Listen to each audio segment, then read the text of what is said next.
dalam waktu 3 bulan saja saya mendapatkan lebih dari 50.000 user dan saya mendapatkan tambahan penghasilan yang cukup oke. Saya mendapatkan semangat dalam membangun bisnis ini. Kenapa?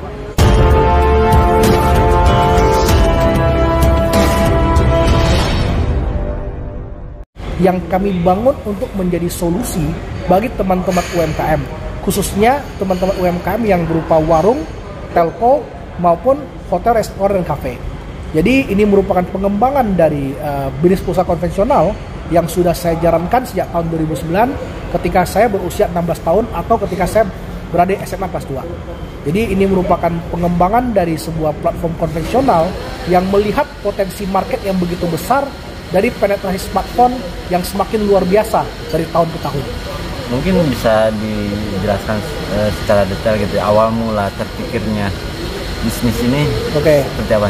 Jadi ketika saya umur 16 tahun, kebetulan saya melihat ada kebutuhan pembelian pulsa dari teman-teman saya, maka saya mulai iseng-iseng searching sebagai salah satu agen pulsa dari Surabaya.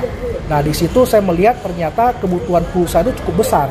Nah, apalagi dengan adanya internet yang semakin masif, semua orang sudah bisa mengaksesnya, saya melihat bahwa di masa yang akan datang bisnis ini akan semakin berkembang.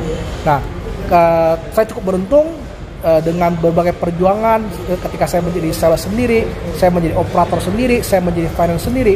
Ternyata kerja keras saya membuahkan hasil. Di usia saya 17 tahun sebelum saya tamat SMA, saya sudah memiliki penghasilan 1 juta sehari. Nah, di situ saya agak stuck, saya tenggelam terhadap kesusahan yang ada, saya mabuk terhadap kesusahan yang ada, sehingga saya tidak berkembang. Baru pada tahun 2018 mulai ngetrend startup pembayaran tagihan. Dalam hal ini salah satu mungkin yang bisa saya sebutkan adalah PayFast. Jadi tahun 2018 dia memiliki valuasi 1,4 triliun. Ini membuat saya termotivasi bahwa produk tersebut bisa saya buat kok. Ini merupakan pengembangan dari produk yang sudah saya miliki. Akhirnya pada tahun 2018 saya memutuskan untuk membuat PT Topindo Solusi Komunika dan saya merilis platform dengan nama Topindo Pay pada saat itu. Nah, Topindo Pay saat itu saya rilis dalam waktu 3 bulan saja saya mendapatkan lebih dari 50.000 user dan saya mendapatkan tambahan penghasilan yang cukup oke. Saya mendapatkan semangat dalam membangun bisnis ini. Kenapa? Karena ternyata seiring berjalannya waktu, saya melihat produk yang saya bikin untuk menghasilkan profit ternyata menguntungkan banyak orang, dalam hal ini UMKM. Bahkan saya tahu persis ada seorang secara personal, dia memiliki usaha tukang rujak keliling. Akhirnya setelah menggunakan Topindoku, dia menjadi agennya kami. Dia berhasil membeli rumah, dia stop bekerja sebagai tukang rujak, bahkan dia bisa memiliki kendaraan sendiri. Nah, itu yang membuat kami ketika mengembangkan produk bukan lagi tentang profitabilitas perusahaan, tapi bagaimana kami memberikan solusi atas permasalahan yang dihadapi oleh UMKM. Kami meyakini ketika produk yang kami bikin menguntungkan bagi mereka, maka secara otomatis perusahaan akan mendapatkan profit atau keuntungan dari produk tersebut. Mungkin awal mula pertama bisnis ini kan butuh modal mungkin. Yes. Mungkin modal pertama berapa sih? Ya, jadi modal pertama saya memulai agen pulsa ini sebesar Rp500.000. Saya menjadi salah satu agen pulsa dari Surabaya tadi. Ketika ini cukup berkembang, saya membeli software bajakan, saya menggunakan komputer Pentium 4 zaman dahulu kala di tahun 2010. Saya menggunakan handphone Siemens C55 dengan modal kurang dari 3 juta. Saya memberanikan diri untuk membuat server pulsa. Saat itu merupakan langkah yang cukup berani bagi saya, mengingat saya tidak memiliki modal tambahan. Jadi saya membuat sebuah bisnis yang benar-benar dari nol dengan modal kepercayaan dari orang-orang. Akhirnya bisnis ini semakin besar. Jadi ketika orang melihat, terutama supplier saya, melihat dedikasi saya, melihat bagaimana passion saya membangun bisnis ini, dan melihat mungkin dia ingin mensupport anak muda, saya diberikan kemudahan dalam hal tempo. Jadi ketika saya diberikan stok, seminggu kemudian ketika barang terjual, nah ini saya baru membayarkan target tersebut. Ini yang membuat pelan tapi pasti bisnis Topindo ini menjadi semakin besar dan semakin terpercaya. Dan bisa dibilang apa yang saya dapatkan hari ini murni karena kepercayaan orang lain terhadap kita. Maka dari itu, melalui kesempatan ini juga saya ingin berpesan buat anak-anak muda terutama yang baru merintis, khususnya yang tidak memiliki modal. Teman-teman perlu ingat, justru modal terbesar yang teman-teman miliki adalah kepercayaan yang tidak pernah teman-teman jual. Mungkin kan ini udah berjalan berapa tahun gitu ya, menemukan hambatan atau kesulitan apa? Jadi secara kesulitan tentu saja sangat banyak.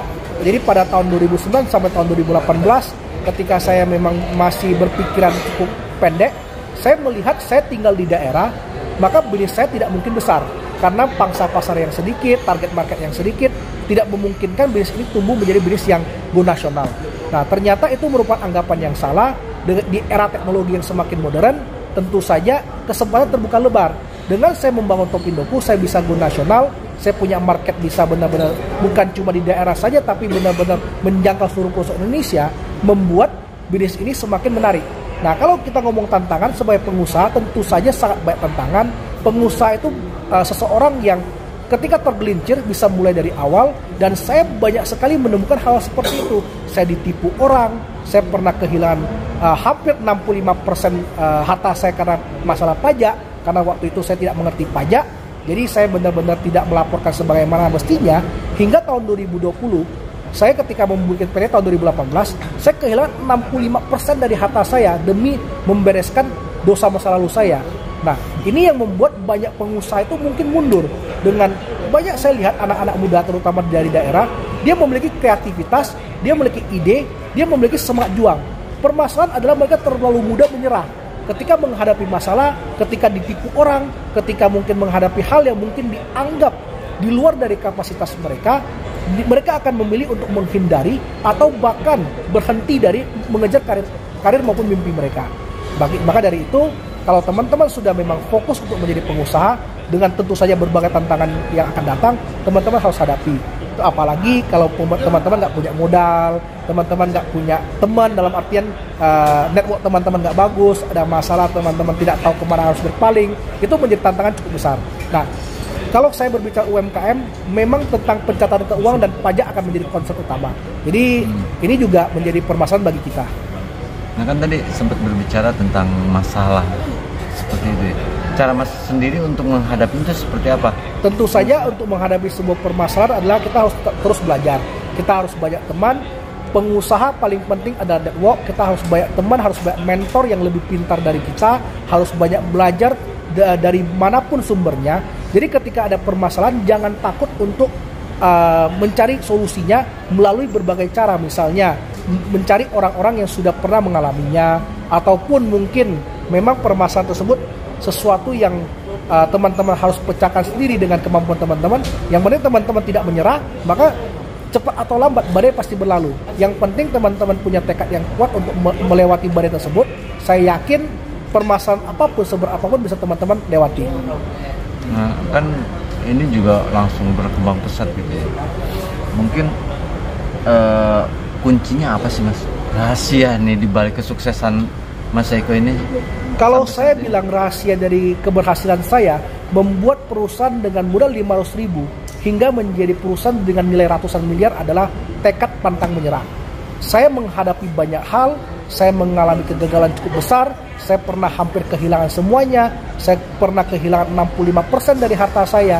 Yang membuat saya bisa sampai saat ini adalah tekad saya yang tidak pernah padam untuk terus belajar, untuk terus berusaha, untuk terus mengejar mimpi saya. Jadi kalau ditanyakan untuk teman-teman pengusaha mula, apa rahasianya? Teman-teman jangan terlalu cepat menyerah, teman-teman harus berjuang apapun kondisi yang teman-teman hadapi. Nah, mungkin kan untuk meyakinkan masyarakat sendiri dengan Topindoku ini ya, mungkin saran Mas seperti apa? Nah, jadi salah satu langkah yang bisa kami lakukan untuk mengenalkan Topindoku ke publik adalah menjadi salah satu perusahaan TBK. Dalam hal ini kami melakukan listing atau penawaran perdana saham kami kepada masyarakat. Di situ kami melewati berbagai proses seperti namanya legal audit, audit laporan keuangan, tentu saja pajak harus clear, tentu saja ada aspek keterbukaan. Di situ memberikan kesempatan Topindo untuk membuka diri kepada masyarakat luas. Jadi ibaratnya begini, ketika seseorang ingin bekerja sama dengan Topindoku, mereka bisa mencari tahu apa itu Topindoku, mereka bisa melihat bagaimana performansi keuangannya, mereka bisa tahu aspek keterbukaan Topindoku, bisa tahu bagaimana Topindoku komplit terhadap pajak maupun terhadap legal. Bagaimana dengan ketika dia bekerjasama dengan kompetitor lain? Mungkin kompetitor lain, terutama perusahaan yang masih tertutup, dia tidak mungkin membuka akses tersebut kepada orang publik. Di sini orang akan jauh lebih percaya kepada Topindo, karena Topindo bisa benar-benar dalam tanda kutip ditelanjangi dan dilihat full oleh masyarakat secara luas. Nah mungkin ada modal atau apa gitu yang bagi bagi pemula yang ingin bergabung. Oke, sebenarnya Topindoku ini memang perusahaan yang lahir dari rahim UMKM. Saya pun memulai dengan modal cuma 500.000 semata.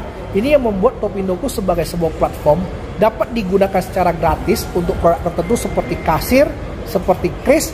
Itu benar-benar gratis, bahkan kami talangin supaya bisa share real time.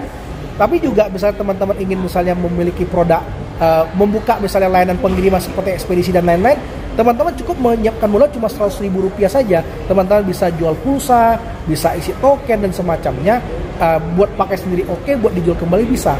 Jadi Topindoku bisa dimulai, bisa dipakai bahkan secara gratis ataupun cuma dengan modal Rp100.000 semata. Mas, yang terbaru ini kan Topindoku kabarnya akan memakai di Bursa Efek Jakarta dan dia ada IPO, itu gimana tuh Mas? Nah, jadi dengan IPO, Topindo ditargetkan akan mendapatkan dana 109 miliar. Dengan dana sebesar itu, kami bisa memberikan berbagai solusi, kami bisa memberikan berbagai inovasi kepada teman-teman UMKM. Kami bisa menghadirkan berbagai akses yang mungkin selama ini terbatas karena keterbatasan permodalan. Dengan modal yang cukup besar, dengan nama yang mungkin lebih prestisius, kami bisa bekerja sama juga dengan berbagai pihak yang tentu saja bisa memberikan add value kepada Topindoku, sehingga kita bisa hadirkan berbagai produk yang lebih menarik lagi untuk kedepannya bagi teman-teman UMKM. Mas, apa sih yang bisa meyakinkan masyarakat untuk ikut bergabung di Topindoku itu? Jadi pada dasarnya seperti tadi saya sampaikan, dengan saya go public, teman-teman ataupun calon pengguna Topindoku bisa mencari tahu apa itu Topindoku secara utuh dari laporan keuangan dan semacamnya, sehingga teman-teman bisa meyakini Topindoku merupakan sebuah bisnis real yang dibangun dari kecil hingga menjadi perusahaan yang besar, dan teman-teman bisa menilai dibandingkan dengan kompetitor maupun secara harga dan lain-lain, orang-orang bisa menilai sendiri. Maka dari itu IPO merupakan salah satu langkah strategis yang kami lakukan. Oke. Terima kasih banyak. Oke.